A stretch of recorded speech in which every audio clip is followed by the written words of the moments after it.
여러분 안녕하세요. 찾아가는 새벽기도 시카고 예수사랑교회 조선영 목사입니다. 오늘도 변함없는 주님의 은혜와 평강이 저와 여러분의 삶의 종일 풍성하기를 기도합니다.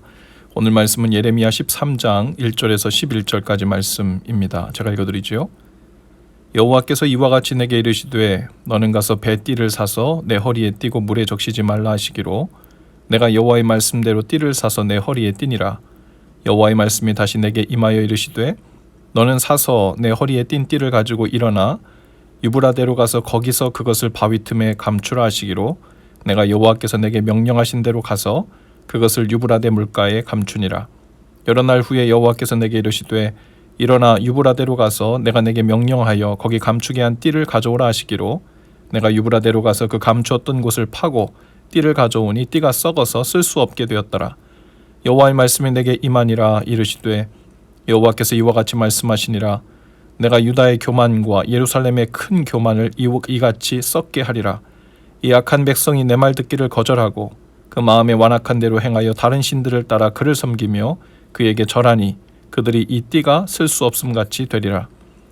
여호와의 말씀이니라. 띠가 사람의 허리에 속함같이 내가 이스라엘의 온 집과 유다 온 집으로 내게 속하게 하여 그들로 내 백성이 되게 하여 내 이름과 명예와 영광이 되게 하려 했으나 그들이 듣지 아니하였느니라.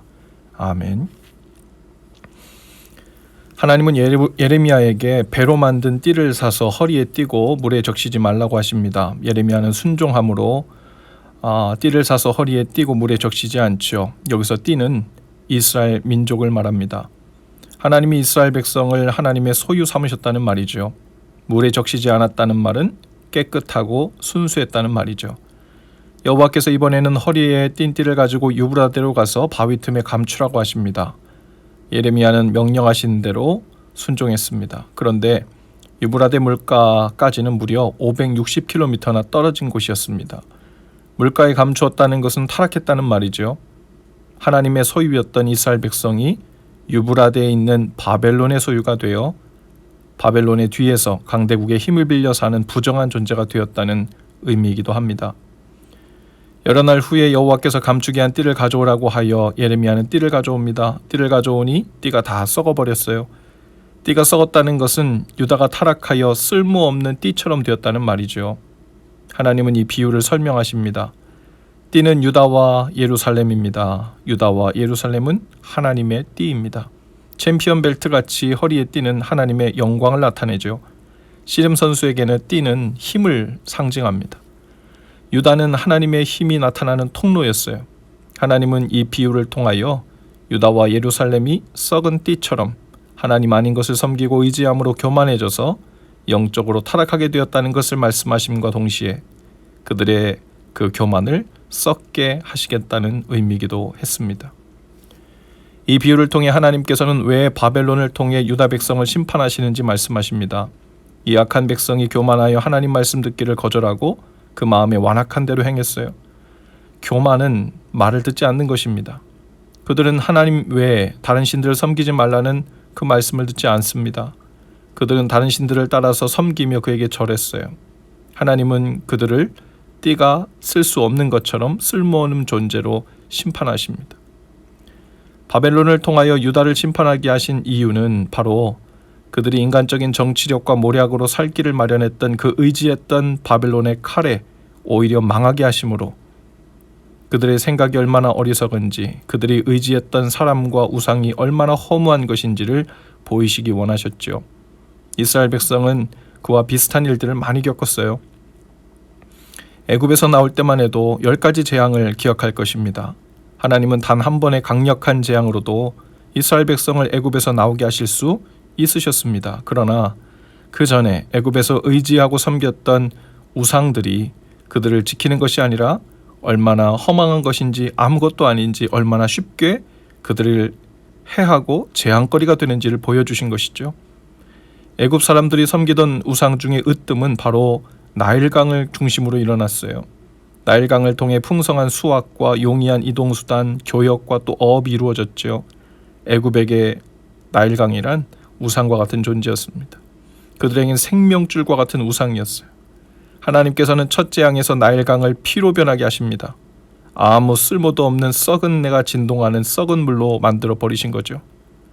그 다음에는 그 나일강에서 개구리, 파리, 메뚜기 등이 나오는데요. 모두 당시 애굽 사람들이 섬기던 우상들이었습니다. 하나님께서는 출애굽 전에 그들이 섬기던 우상들의 그 허망함을 이 심판으로, 재앙으로 보이셨던 것이죠. 하나님은 이스라엘을 허리띠처럼 삼아 사용하시고자 했습니다.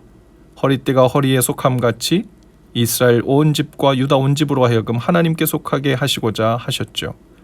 하나님의 보배로운 소유를 삼으시려 하셨습니다. 언약하신 대로 너희는 내 백성이 되고 나는 내 하나님이 되리라 하신 뜻을 이루려 하셨습니다. 그러나 그 모든 것이 그들의 교만으로 다 무너져 내렸어요. 하나님의 일하심을 신뢰하지도 않고 땅의 것들을 신뢰하며 하나님 아닌 것들을 의지함으로 그 언약이 마치 썩은 동아줄처럼 끊어져 버렸습니다. 하나님께서는 저와 여러분을 불러 이 흰 띠를 삼으셨습니다. 그리고 주님의 허리띠가 되어 동행하게 하시고 주님의 나라와 영광을 위해 부르시고 살게 하셨죠. 그리고 우리를 통한 놀라운 계획을 가지고 계시며 지금도 그것을 이루어 가시는 중에 계심을 믿으시기 바랍니다. 우리가 가장 조심해야 할 것은 썩지 않는 깨끗한 허리띠를 유지하는 것입니다.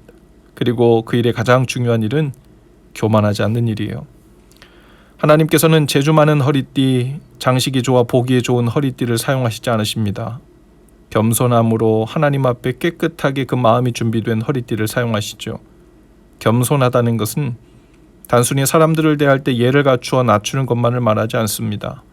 하나님 앞에서 겸손하다는 말은 하나님이 아닌 우리 자신의 방식이나 이 땅의 것을 의지하지 않는 것을 말합니다. 교만하여 자신이 스스로 높아진 사람들의 특징이 있어요. 바로 감사하지 않는 것입니다. 왜냐하면 그 모든 것은 하나님의 은혜로 된 것이 아니라 나의 노력과 피와 땀으로 되었다고 생각해요. 그러니 그 공로와 영광을 하나님께 돌리지 않고 자신이 취하는 거예요. 그러니 감사하지 않습니다. 무심코 하나님께 감사하지 않고 자신을 자랑하고 자신이 해낸 것을 의시되는 것은 사실 하나님 앞에 교만한 우상 숭배와 같이 무서운 죄입니다.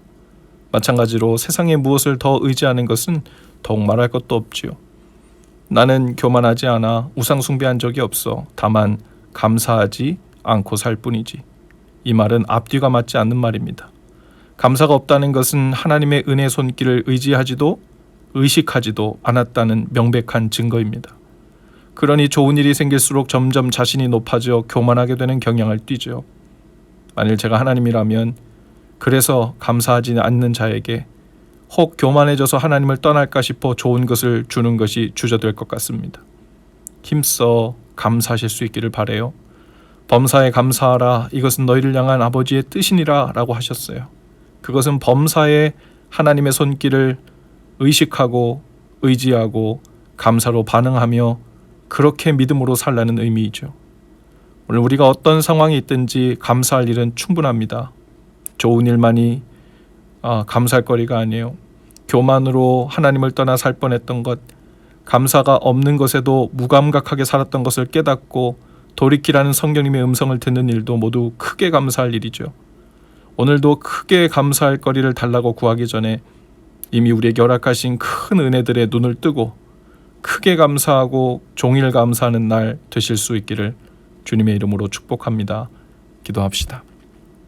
주님, 교만하여 깨끗하지 못했던 저희를 주님의 보혈로 정결케 하시고 씻어주시니 감사합니다. 교만하지 않게 하시고 종일 감사하고 크게 감사함으로 겸손으로 준비된 자녀로 살게 하옵소서. 예수님 이름으로 기도합니다. 아멘. 여러분 오늘도 예수 사랑으로 화이팅입니다. 내일 아침에 다시 찾아뵙지요.